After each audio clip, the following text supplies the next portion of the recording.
Hello guys, ganyan maggawa ng donut guys. Yan pinakita ko kanina kung paano magmasa. Yan ang forma guys para lulutuin mo. Ito na guys, sinasalang ko na sa kawali. Ito na yung naluluto guys yan.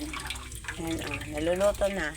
Mamaya lagyan ko ng gatas at saka asukal. Yan guys.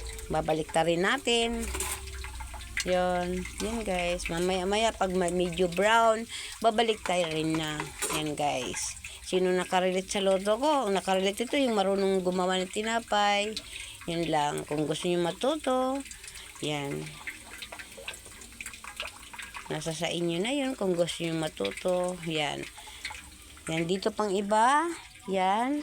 At saka, kung pwede nang kumain, pwede na, init na. At saka, pangkain lang kasi guys.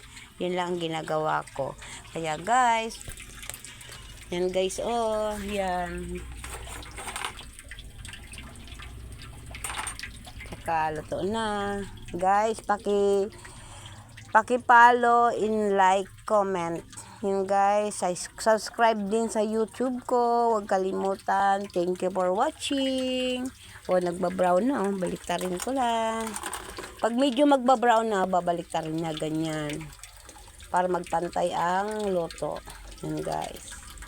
Babaliktarin ko. Yan. Guys, salamat sa pagpanonood ko. At saka, sana may matutunan kayo sa tinuturo ko. Yun lang. God bless.